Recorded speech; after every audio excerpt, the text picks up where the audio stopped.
दोस्तों, आप सभी का स्वागत है आपके YouTube channel study factory official में। उम्मीद करता हुआ आप लोगों की पढ़ाई अच्छी चल रही होगी। आज हम लोग देखेंगे यूपी पीसीएस प्री का टेस्ट सीरीज़ देखेंगे। ये टेस्ट नंबर 2 है। फर्स्ट टेस्ट हम लोगों ने कर लिया है। प्राचीन प्राचीन भारत का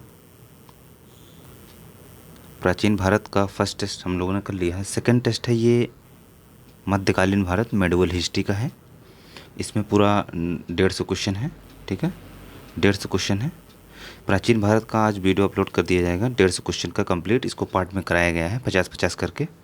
उसी तरीके से हम लोगों ने मेडिवल का भी कराना है। ठीक है, 50-50 क्वेश्चन करके कराएंगे इसको भी। इसका PDF टेलीग्राम चैनल पर मिल जाएगा आप लोगों को। तो चलिए हम लोग बिना देरी करते हुए शुरू करते हैं। क्वेश्चन से देखते हैं। क्वेश्चन देखते हैं। पहला क्वेश्चन है, सूची 1 को सूची 2 से मिलाना है। मोहम्मद बिन तुगलक योजना और कालक्रम दिया हुआ है। मोहम्मद बिन तुगलक की योजनाएं दी हुई हैं और कालक्रम दिया हुआ है, कब कब क्या क्या किया गया। तो दोआब में कर वृद्धि 1335 ईस्वी में की गई। राजधानी परिवर्तन कब किया गया? 1326 में। सांकेतिक मुद्रा का प्रचलन 1329 में किया गया। खुरासान अभियान 1330 में किया गया है। इसका ऑप्शन नंबर कौन सा सही हो जाएगा? Option number C. आप लोग ऑप्शन आंसर कमेंट कर सकते हैं। ठीक है, नेक्स्ट क्वेश्चन देखते हैं। दूसरा क्वेश्चन देखिए, इसमें भी कूट है दिया हुआ है। अलाउद्दीन खिलजी के संबंध में निम्नलिखित कथनों पर विचार कीजिए। तो अलाउद्दीन खिलजी ने 3 प्रकार के बाजारों की स्थापना की। प्रथम अनाजों का बाजार, द्वितीय कपड़ों का एवं अन्य सामग्रियों का बाजार, तृतीय घोड़ों का और मवेशी और गुलामों का बाजार था। खिलजी ने हिंदुओं पर भूमि कर खराज, चारागाह कर चराह, चुनाव कर जजिया एवं घर कर घरी आदि को लागू किया। नेक्स्ट है, भारत देश की राजधानी दिल्ली में महरौली नामक जगह पर कुतुब कॉम्प्लेक्स में अलाउद्दीन खिलजी की कब्र बनाई गई है।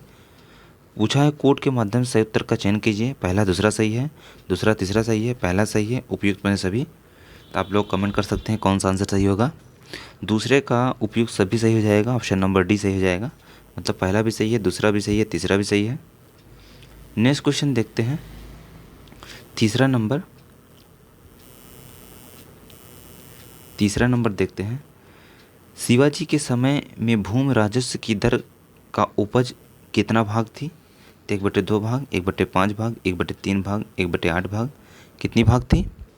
तो 1/3 भाग थी। अगला क्वेश्चन है चौथा नंबर है, निम्नलिखित में से कुतुबुद्दीन ऐबक के विषय में कौन सा कथन सत्य है? तो खोखरों को परास्त कर गोरी जब गजनी वापस जा रहा था तो उसने भारत में अपने विजित हुए प्रदेश का प्रतिनिधि ऐबक को नियुक्त किया। औपचारिक रूप से ऐबक 1206 ईस्वी को गद्दी पर बैठा। ऐबक ने अपने नाम से कोई सिक्के जारी नहीं किए। नीचे दिए गए कोड के माध्यम से सही उत्तर का चयन कीजिए। पहला दूसरा सही है, दूसरा तीसरा सही है, पहला सही है, उपयुक्त में सभी। तो चौथा का कौन सा सही हो जाएगा? इसका ऑप्शन नंबर डी सही हो जाएगा, उपयुक्त सभी। पहला भी सही है, दूसरा भी सही है, तीसरा भी सही है। नेक्स्ट क्वेश्चन देखते हैं। 5वां नंबर, मलिक काफूर से संबंधित निम्नलिखित कथनों पर विचार कीजिए। मलिक काफूर को ताज अल दिन इज़्ज़ अल दा के नाम से जाना जाता था। अलाउद्दीन के जनरल नुसरत खान ने उसे खरीदने के लिए 1000 दीनार का भुगतान किया था और इसीलिए मलिक काफूर को 1000 दीनारी भी कहा जाता है। मलिक काफूर मूल रूप से हिंदू गुलाम था। उपयुक्त कूट के माध्यम से सही उत्तर का चयन कीजिए। पहला दूसरा सही है, दूसरा तीसरा सही है, पहला सही है, उपयुक्त में से सभी। तो बताइए 5वां में कौन सही हो जाएगा? ऑप्शन नंबर डी सही हो जाएगा। पहला भी सही है, दूसरा भी सही है, तीसरा भी सही है। अगला क्वेश्चन देखते हैं। 6वां नंबर, आला उदल के संबंध में निम्नलिखित में से कौन सा असत्य है? आला उदल के संबंध में निम्नलिखित में से कौन सा असत्य है? आला उदल 2 सेनानायक थे। आला उदल बाबर के दरबार में रहते थे। आला उदल ने पृथ्वीराज चौहान के साथ युद्ध करते हुए अपनी जान गंवाई थी। आला उदल का जन्म बुंदेलखंड के महोबा में हुआ था। तो पूछा है कौन सा असत्य है, तो कौन सा हो जाएगा? ये हो जाएगा ऑप्शन नंबर ए असत्य हो जाएगा। बी भी सही है, सी भी सही है, डी भी सही है। ठीक। अगला क्वेश्चन 7वां नंबर है, सूची 1 को सूची 2 से मिलाना है। एक तरफ दिया हुआ है शासक, दूसरी तरफ दिया हुआ है संबंध दिया हुआ है। तो चलिए मिलाते हैं। सबसे पहले है तुर्के चहलगामी का गठन किसने किया था? इल्तुतमिश। अगला है सैन्य विभाग दीवाने अर्ज की स्थापना बलबन ने की थी। दीवाने रियासत का गठन अलाउद्दीन खिलजी ने किया था। स्वयं को खलीफा घोषित किसने किया? मुबारक खिलजी ने किया था। इसका ऑप्शन क्या हो जाएगा? ऑप्शन नंबर सी सही हो जाएगा। अगला क्वेश्चन है अलाउद्दीन खिलजी के संबंध में निम्नलिखित कथनों पर विचार कीजिए। दुकानदारों और कीमतों को सख्ती से नियंत्रित करने के लिए सहाना नामक एक उच्च अधिकारी के नियंत्रण में बाजार रखा। अलाउद्दीन खिलजी को रणथंभौर की घेराबंदी के दौरान 3 बार हार का सामना करना पड़ा। अलाउद्दीन ने खुद को औपचारिक रूप से अलाउद्दीन मोहम्मद शाह सुल्तान की उपाधि से दिल्ली का नया सुल्तान घोषित किया। उपयुक्त कूट के माध्यम से सही उत्तर का चयन कीजिए। पहला दूसरा सही है, दूसरा तीसरा सही है, पहला सही है, उपयुक्त में सभी। तो इसका कौन सा सही हो जाएगा? 8वां का डी सही हो जाएगा। 8वां का डी सही हो जाएगा। ये अलाउद्दीन ने खुद को औपचारिक रूप से अलाउद्दीन मोहम्मद शाह सुल्तान की उपाधि कब धारण की थी? ये 1296 ईस्वी में धारण की थी। 1296 ईस्वी में धारण की थी। और दूसरा है अलाउद्दीन खिलजी ने रणथंभौर घेराबंदी के दौरान 3 बार हार का सामना करना पड़ा। तो इन्होंने घेराबंदी कब किया था? सबसे पहले 1301 ईस्वी में घेराबंदी किया था। नेक्स्ट क्वेश्चन देखते हैं। नेक्स्ट क्वेश्चन है निम्नलिखित विदेशी यात्रियों में से किसने विजयनगर शासकों द्वारा मनाए जाने वाले महानवमी त्यौहार के बारे में काफ़ी विस्तार में लिखा है? तो इब्ने बतूता, डोमिनियो पायस, हर्ष, उपयुक्त में से कोई नहीं। तो किसने लिखा था इसके बारे में विस्तृत जानकारी? डोमिनियो पायस ने लिखा था। अगला क्वेश्चन देखते हैं 10वां नंबर। कुतुबुद्दीन ऐबक के संबंध में निम्नलिखित कथनों पर विचार कीजिए। कुतुबुद्दीन ने मंदिरों को तोड़कर जिन मस्जिदों का निर्माण करवाया था, पहली मस्जिद दिल्ली में स्थित है जिसका नाम है कुवतुल इस्लाम मस्जिद। दूसरी मस्जिद अजमेर में स्थित जिसे 2.5 दिन का झोपड़ा कहते हैं। कुतुबुद्दीन को लाख बख्श की उपाधि प्रदान की गई जिसका अर्थ लाखों का दान करने वाला होता है। कथनों में से कौन सा कथन सही है? पहला दूसरा सही है, दूसरा तीसरा सही है, उपयुक्त सभी, उपयुक्त में से कोई नहीं। तो इसका आंसर क्या होगा? उपयुक्त सभी, ऑप्शन नंबर सी हो जाएगा। अगला क्वेश्चन है सल्तनत काल के तत्कालीन विकास के संबंध में निम्नलिखित कथनों पर विचार कीजिए।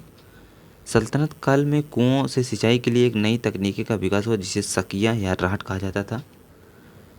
घोड़े के पैरों में लगाया जाने वाला नाल भी तुर्कों के आगमन से प्रयोग में आया। स्थापत्य में चूना, गारा और सुर्खी का प्रयोग सल्तनत काल में होने लगा। उपयुक्त कूट के माध्यम से कौन सा सही है? पहला दूसरा सही है, दूसरा तीसरा सही है, पहला सही है, उपयुक्त सभी। तो इसमें कौन सा सही हो जाएगा? उपयुक्त सभी सही हो जाएगा, ऑप्शन नंबर डी। अगला क्वेश्चन है फिरोज शाह तुगलक के संबंध में निम्नलिखित कथनों पर विचार कीजिए। शासक बनने के बाद इसने उड़ीसा के जगन्नाथ मंदिर को ध्वस्त करवा दिया था। फिरोज शाह तुगलक के शासनकाल में दासों की संख्या सर्वाधिक थी। वह ब्राह्मणों पर जजिया कर लगाने वाला पहला मुस्लिम शासक था। कूट के माध्यम से कौन सा सही उत्तर है? पहचानिए। पहला दूसरा तीसरा, पहला, उपयुक्त सभी। तो 12वां का कौन सा सही हो जाएगा? 12वां का ऑप्शन नंबर डी सही हो जाएगा। 12वां का ऑप्शन नंबर डी सही हो जाएगा। फिरोज शाह तुगलक द्वारा उड़ीसा के जगन्नाथ मंदिर को ध्वस्त कब करवाया गया था? ये 351 ईस्वी में 351 ईस्वी में करवाया गया था। ठीक है। अगला क्वेश्चन है मोहम्मद बिन तुगलक के संबंध में निम्नलिखित कथनों पर विचार कीजिए। पहला है मध्यकालीन सुल्तानों में मोहम्मद बिन तुगलक सबसे शिक्षित व्यक्ति था, परंतु उसको पागल बादशाह भी कहते थे। उसने कृषि के विकास के लिए अमीर कोही नामक विभाग की स्थापना की। उसने अपनी राजधानी दिल्ली से देवगिरी स्थानांतरित की तथा उसका नाम दौलताबाद रखा, परंतु 1935 में वो अपनी राजधानी फिर दिल्ली वापस ले आया। उपयुक्त कूट के माध्यम से सही उत्तर का चयन कीजिए। पहला दूसरा तीसरा, पहला, उपयुक्त में से सभी। तो कौन सा सही हो जाएगा? 13वां का ऑप्शन नंबर डी सही हो जाएगा, उपयुक्त में से सभी। अगला क्वेश्चन है सामंतवादी युग में अर्थव्यवस्था संबंधी निम्नलिखित विशेषताओं पर विचार कीजिए। शाही एवं सामुदायिक स्वामित्व की जगह भूमि के व्यक्तिगत स्वामित्व का विकास हो रहा था। उप सामंतीकरण, बेदखली और अपारंपरिक करों के आरोपण तथा बंधुआ मजदूरों के माध्यम से कृषकों की पराधीनता का आरंभ, व्यापार और दस्तकारी से अर्जित आय का दान आदि कार्य के लिए रूपांतरण। कथनों में से कौन सा कथन सत्य है? पहला सही है, दूसरा सही है, उपयुक्त सभी केवल 3। तो इसमें से कौन सही हो जाएगा? इसमें से ऑप्शन नंबर सी सही हो जाएगा, उपयुक्त में से सभी सही हो जाएगा। अगला है सूची 1 को सूची 2 से मिलाना है। एक तरफ दिया हुआ है यात्री दिया हुआ है और संबंध दिया हुआ दूसरी तरफ। यात्री का संबंध कहाँ से है पूछा है। तो सबसे पहले देखेंगे मार्को पोलो कहाँ से संबंधित था? ये इटली से संबंधित था। इब्ने बतूता मोरक्को से। अल बरूनी उज्बेकिस्तान से। फ्रैंकोइस वर्नियर फ्रांस से संबंधित था। इसका ऑप्शन नंबर सी सही हो जाएगा। अगला क्वेश्चन देखते हैं 16वां नंबर। 8वीं शताब्दी के मध्य में के राजवंशों से संबंधित निम्नलिखित कथनों पर विचार कीजिए। इस समय भारत के 3 कोनों में 3 शक्तिशाली राजवंशों का उदय हुआ। ये राजवंश थे दक्षिण में राष्ट्रकूट, पूर्व में पाल, पश्चिम में उत्तर भारत में गुर्जर प्रतिहार। ये तीनों शक्तियाँ कन्नौज पर अधिकार करके उत्तर भारत के अधिकांश भाग पर अपना प्रभुत्व साबित करना चाहती थी। कूट के माध्यम से सही उत्तर का चयन कीजिए। पहला, दूसरा, तीसरा, पहला, उपयुक्त में से सभी। तो इसका ऑप्शन नंबर डी सही हो जाएगा, उपयुक्त में से सभी सही हो जाएगा। अगला क्वेश्चन है कन्नौज के संबंध में निम्नलिखित कथनों पर विचार कीजिए। कन्नौज के संबंध में निम्नलिखित कथनों पर विचार कीजिए। हर्ष के समय कन्नौज ने उत्तर भारत के प्रमुख नगर का स्थान ग्रहण कर लिया। तट पर स्थित होने के कारण नदी मार्ग से होने वाला व्यापार की दृष्टि से उत्तर एवं पूर्वी भारत के मध्य बहुत महत्वपूर्ण कड़ी थी। कन्नौज का क्षेत्र गंगा यमुना के मध्य स्थित होने के कारण भारत का सर्वाधिक उपजाऊ क्षेत्र था। कूट के माध्यम से सही उत्तर का चयन कीजिए। पहला, दूसरा सही है, दूसरा, तीसरा सही, केवल एक सही है, उपयुक्त में सभी। तो कौन सा सही हो जाएगा? ऑप्शन नंबर डी सही हो जाएगा, उपयुक्त में सभी। पहला, दूसरा, तीसरा तीनों सही। अगला है सूची 1 को सूची 2 से मिलाना है। एक तरफ मुगल बादशाह दिया हुआ है, एक तरफ मूल नाम दिया हुआ है। तो सबसे पहले देखते हैं बहादुर शाह प्रथम का मूल नाम मुअज्जम था। मोहम्मद शाह रंगीला का रोशन अख्तर था। आलमगीर द्वितीय का अजीजुद्दीन था। शाह आलम द्वितीय का अली गौहर था। इसका ऑप्शन नंबर सी सही हो जाएगा। इसका ऑप्शन नंबर सी सही हो जाएगा। उसके बाद शाहजहाँ द्वितीय की बात कर लेते हैं। शाहजहाँ द्वितीय की बात कर लेते हैं। इनका मूल नाम रफ़ीउद्दौला था।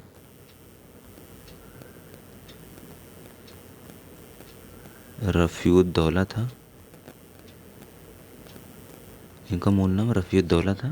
ठीक है। उसके बाद आते हैं 19वां नंबर पे। राजा भोज से संबंधित निम्नलिखित कथनों पर विचार कीजिए।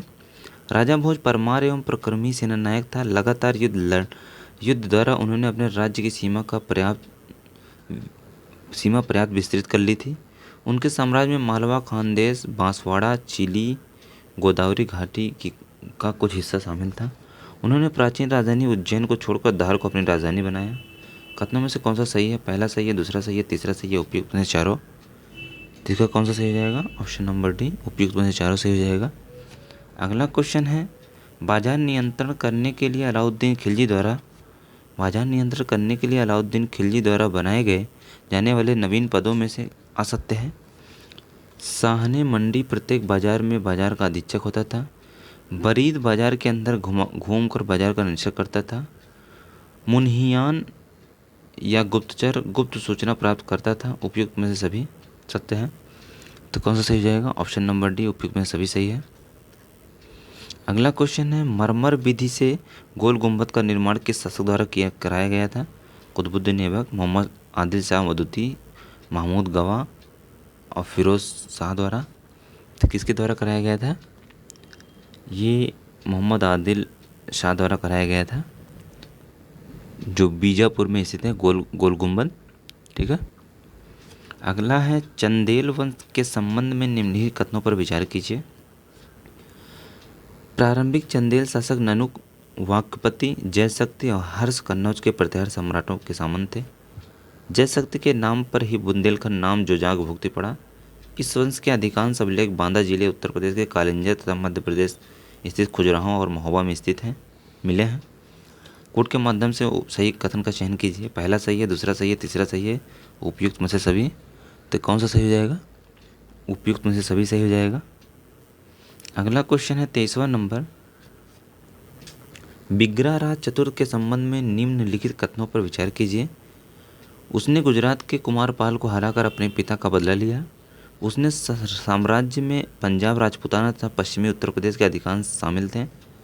मालवा तथा राजाना के अनेक शासकों ने उनकी अधीनता स्वीकार कर ली थी। उपयुक्त कथनों में से कौन सा सही है? पहला सही है, दूसरा सही है, तीसरा सही है, उपयुक्त में से सभी। तो इसका ऑप्शन नंबर डी सही हो जाएगा, उपयुक्त में से सभी।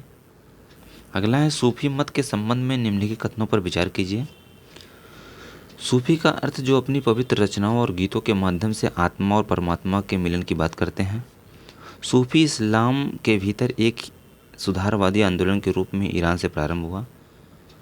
बताना है कौन सा कथन सत्य है। पहला सही है, दूसरा सही है, दोनों असत्य है, दोनों सत्य है। तो इसमें से कौन सा सही हो जाएगा? दोनों सत्य है, ऑप्शन नंबर डी। अगला होगा गोस्वामी तुलसीदास जी के बारे में निम्नलिखित कथनों पर विचार कीजिए। तुलसीदास जी मुगल शासक अकबर के समकालीन थे। तुलसीदास जी का जन्म उत्तर प्रदेश के वर्तमान कुशीनगर जिले में हुआ था। गीतावली, रामचरितमानस एवं परनवे बरवे रामायण इनकी प्रसिद्ध रचनाएं हैं। उपयुक्त कथनों के माध्यम से सही कथन का चयन कीजिए। पहला सही है, दूसरा सही है, तीसरा सही है, उपयुक्त में से सभी। तो कौन सा सही हो जाएगा? केवल एक सही है, पहला सही है, पहला सही है।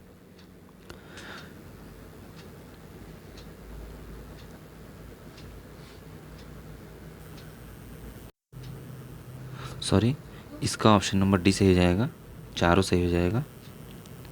पहला भी सही है, दूसरा भी सही है, तीसरा भी सही है। ठीक, नेक्स्ट क्वेश्चन देखते हैं 26वां नंबर।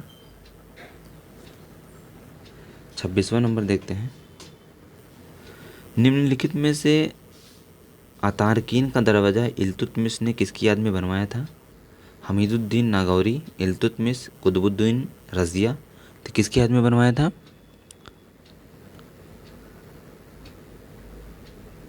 तो वह बनवाया था हमीदुद्दीन नागौरी की याद में बनवाया था। ठीक, हमीदुद्दीन नागौरी की याद में बनवाया था। अगला क्वेश्चन है ज़कात नामक एक धार्मिक कर संपत्ति का कितना परसेंट लिया जाता था? तो 2.5%, 1.5, 3%, उपयोग में कोई नहीं, 2.5% लिया जाता था। अगला है महमूद गजनवी का सबसे चर्चित आक्रमण सोमनाथ जो सौराष्ट्र मंदिर पर हुआ था, कब हुआ था? 1025, 1035, 1027, 1001 में। तो कब हुआ था? ये हुआ था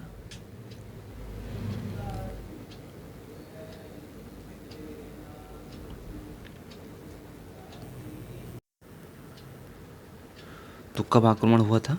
पहला सबसे चर्चित आक्रमण ये 1025 में हुआ था।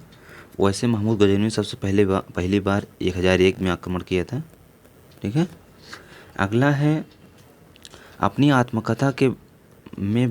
आत्मकथा में बाबर ने केवल हिंदू शासकों का उल्लेख किया है।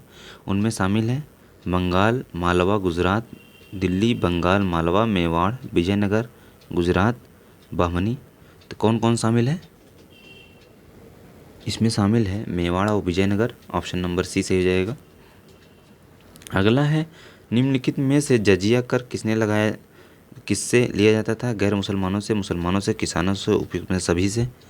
तो किससे लिया जाता था? गैर मुसलमानों से लिया जाता था, ऑप्शन नंबर ए।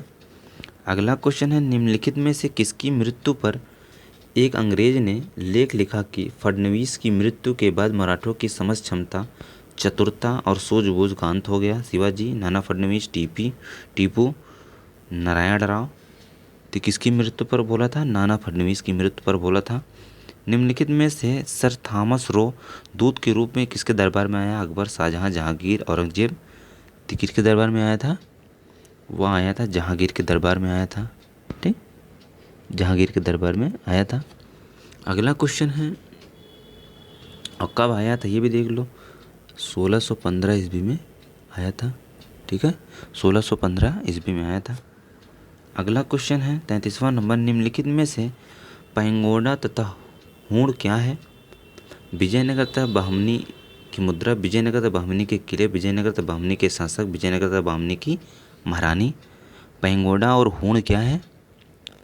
यह विजयनगर और बहमनी की मुद्रा है। अयंगर व्यवस्था के संबंध में निम्नलिखित कथनों पर विचार कीजिए। प्रशासन को सुचारू रूप से संचालित करने के लिए प्रत्येक ग्राम को एक स्वतंत्र इकाई के रूप में संगठित करने की व्यवस्था थी। इससे संगठित ग्रामीण इकाइयों पर शासन हेतु 12 प्रशासनिक अधिकारियों की नियुक्ति की जाती थी, जिनको सामूहिक रूप से अयंगर कहा जाता था। ये अवैतनिक होते थे, इनका पद आनुवंशिक होता था। उपयुक्त कथनों में से कौन सा सही है? पहला सही है, दूसरा सही है, तीसरा सही है, उपयुक्त में से चारों। तो इसमें से कौन सा सही हो जाएगा? उपयुक्त में से चारों। अगला क्वेश्चन है, निम्नलिखित में से कौन सी जगह मध्यकालीन भारत में बुंदेलखंड के चंदेलों की राजधानी थी? चित्रकूट, महोबा, खजुराहो, झांसी। तो कौन सी थी? खजुराहो थी। बाबर के संबंध में निम्नलिखित कथनों पर विचार कीजिए। बाबर के संबंध में निम्नलिखित कथनों पर विचार कीजिए। बाबर को भारत पर आक्रमण करने का निमंत्रण पंजाब के शासक दौलत खान लोधी एवं मेवाड़ के शासक राणा सांगा ने दिया था। पानीपत के प्रथम युद्ध में बाबर ने पहली बार तुगलकनामा युद्ध नीति एवं तोपखाना का प्रयोग किया। मुबायन नामक फाद शैली का जन्मदाता बाबर को ही माना जाता है। उपयुक्त कूट के माध्यम से सही कथन का चयन कीजिए। पहला सही है, दूसरा सही है, तीसरा सही है, उपयुक्त में से सभी। तो कौन सा सही हो जाएगा? ऑप्शन नंबर डी, उपयुक्त में से सभी।